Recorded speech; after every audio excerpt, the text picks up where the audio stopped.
we want to introduce our first speaker for the day.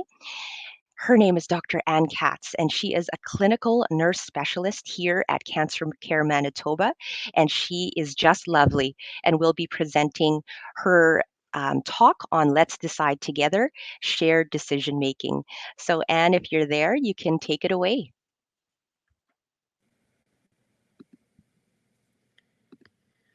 Good morning, everybody. I am very, very happy to be here, even though it's really early in the morning, but I've been up since 4, so it's all good. I'm very excited to present to you today. This is something that I am really passionate about, and I hope that you will learn something or provide some questions in the Q&A after I have finished talking.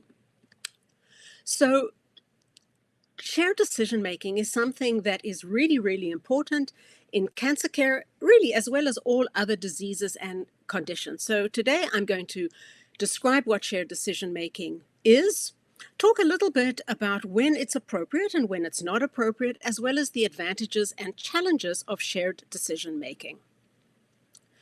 So there are different kinds of decision making. Active decision making is where the patient and their family or support people make the final decision about treatment. So a physician, a nurse practitioner, a nurse, perhaps a psychosocial clinician, talks to you about the various treatments that are available, and then you and you alone, with your support person, with your family, make the final decision. Shared decision making, which is what I'm going to talk mostly about today, is where you make that decision collaboratively with your healthcare provider or physician. And it's generally the physician who presents the various treatment options because they are responsible for creating the treatment plan. And then there is passive decision making, where all decisions are made by the physician with or without your input or the input of your family. And what we have seen is, decades ago, perhaps in the 1940s, most decision-making, or the decision-making role that most patients made, was passive. So you were told by the physician, this is what we are going to do. Your opinion was not asked for. We've come a long way from that. And really now we put the patient at the focus, at the key point of treatment decision-making in most instances. So, this is the definition of shared decision making, a process where the decisions about care or treatment are made in collaboration with the patient's family, and a healthcare provider. So now you're going to hear from a patient's spouse about the process that they went through in treatment decision making. Hi, my name is Mirka. When my husband was diagnosed with cancer, with prostate cancer in last day of September, the very first thing what I did, it was Google every information regarding prostate cancer. And after a while, I had a big mess in my head.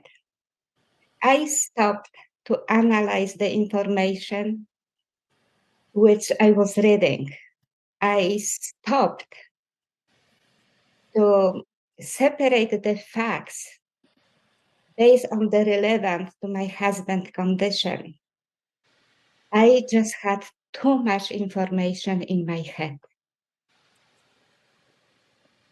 I understood what I was reading, but I find the difficulties to relate that information to my husband's condition.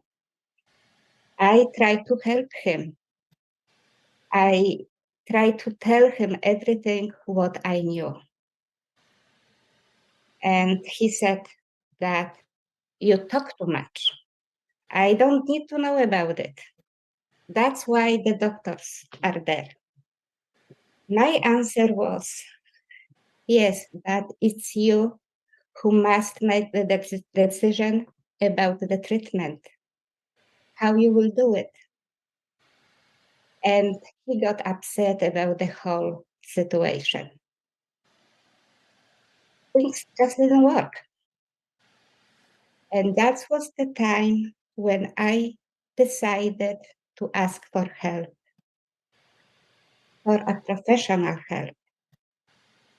I went to prostate cancer and told them how I feel about it. They set up a Zoom meeting with Dr. Katz. I hope I pronounce your last name properly. It was the first time when my husband and me participated in Zoom meeting with doctor. We were a little tense about it, but 10 minutes of the meeting was enough for us to feel better. And talking to Dr. Ann helped relax. During the truth is that I had a lot of information in my head, but I was confused about it. And then Dr. Ann helped me with it. During the meeting, she explained to us what is important about the disease and what we should focus on in order to endure psychologically to the end. She indicated which aspect of disease causes nervousness, confusions among the patients. We talked about all treatment options with all cons and pros as well as long and short side effects. Using her experience, she gave examples of the stories of the other men struggling with similar problems, their reaction, and how they dealt with it. It was also very important to us that she knew my husband's medical history, and she used this in our conversation. We felt the conversation was personal.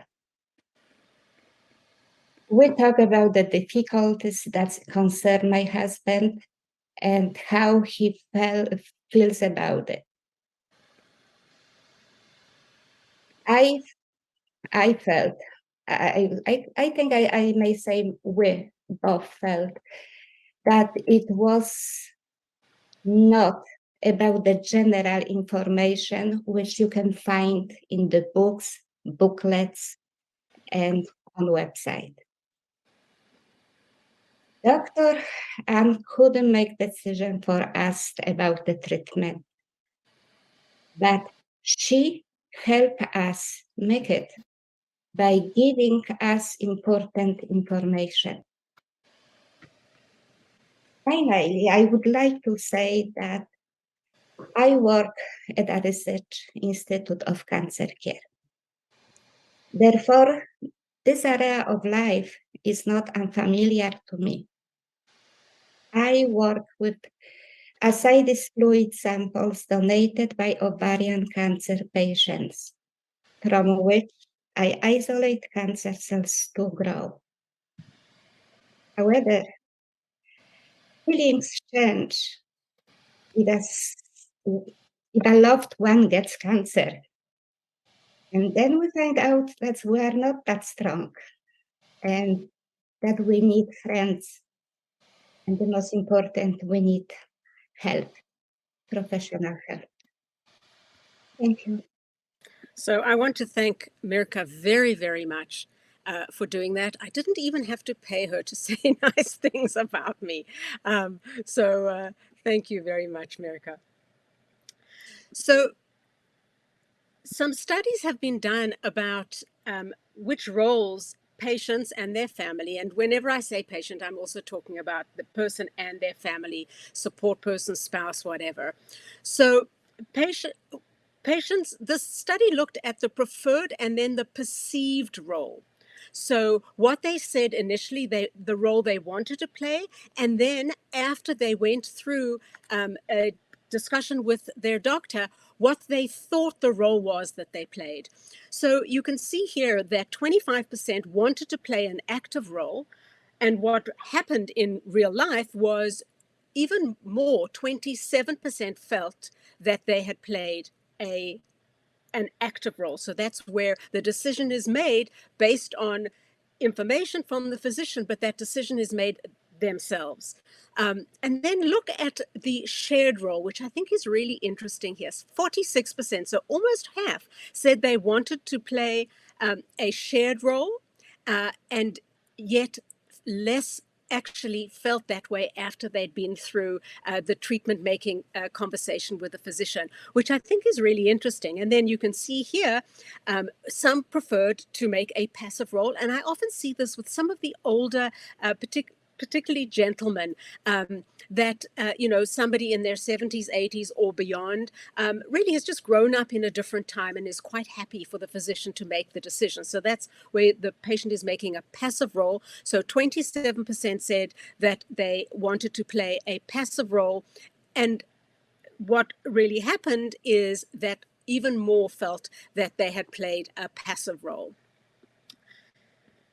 So when is shared decision making appropriate? It isn't appropriate all the time, and I'll explain why in a minute.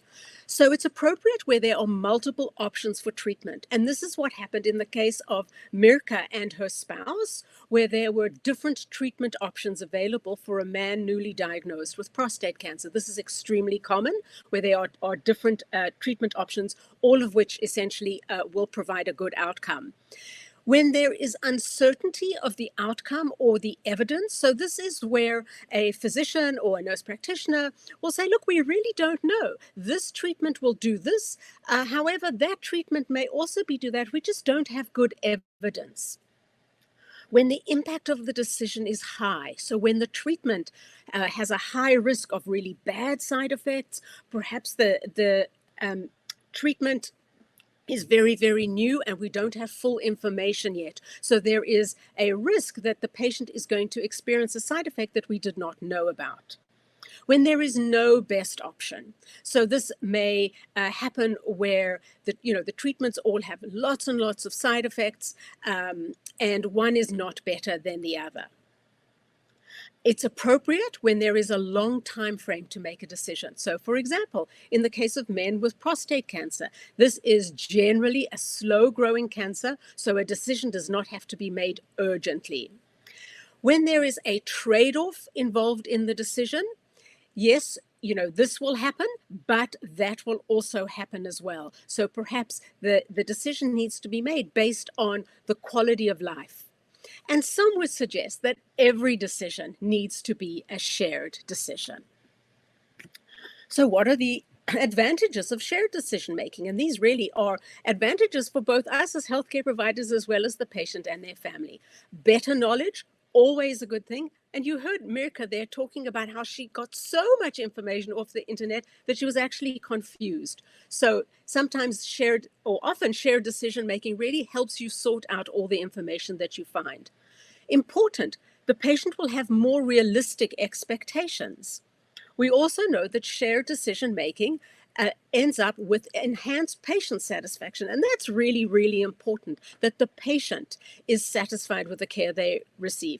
We also know that when somebody is involved in treatment decision making, they are more likely to follow through with the treatment. For example, taking medication for 12 months, for 24 months, perhaps, attending all their appointments. That's really, really important too. We also know that it has better clinical outcomes, which is really important. And I think perhaps most important is less treatment regret. We see this often in men with prostate cancer, and this is the area where I help with treatment decision making. We see that men who are not offered this shared decision making session or to participate in shared decision making, they choose something or just do what the doctor tells them, and then afterwards they have regret. If I had known that this might happen or that this would happen, I would have chosen another treatment. There are challenges here for us as healthcare providers. Sometimes if the patient doesn't say anything, doesn't feel that they can ask questions or perhaps contradict or challenge what we say, if the patient remains quiet, we just think that they're going to go along with what we say.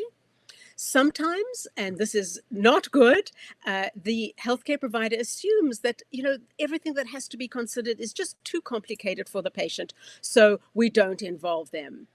Assuming that the patient has limited education, that's a big no-no. You don't have to have 10 years of education like I have to understand, because this is your body and this is happening to you. So it's not about education, and it's also not about health literacy. So health literacy is the person's ability to understand the information we provide about health, about treatment, etc. And you really don't need to be a nurse or a doctor to necessarily understand everything. And if the patient doesn't understand, it's our job to explain. So, we can't be patriarchal or matriarchal in deciding that the patient doesn't understand, or the patient cannot possibly understand, or the patient, just isn't educated enough to understand. And a lot of this falls on us, right? Most of the work that I do is not about the knowledge that I have in my head. It's about me being able to communicate the information to the patient. And Mirka very kindly talked about that. And then sometimes family members get in the way, right? And they, don't actually want the patient, or they don't want the patient to make the decision that that the patient is making. They have their own agenda for this. So there are all kinds of things that influence decision making. Emotion, and emotions are very high when you've heard the words "you have cancer." Your life experience, perhaps somebody in your family, had a really bad outcome from a certain treatment. So you're really concerned that this is what we're offering you, and is the same thing going to happen to you? Age, as I spoke about before. And, your personal values are also really important, and something that we need to take into consideration. I would hope that everybody has a good relationship with healthcare providers. And if you don't, please, you need to speak up. Speak to the nurse, speak to the patient rep, speak to your psychosocial clinician. We don't want someone to have to put their trust in someone that they just, don't like, or certainly where trust cannot happen. And certainly, family members have a huge role to play in how you make a decision and what your treatment decision is. It's often not, though, necessarily fully informed. And that's why it's always important to go with your family member to appointments, to engage on the phone if you're not able to physically be there, because 4 years or 8 years or 6 years are more valuable in many ways than 2.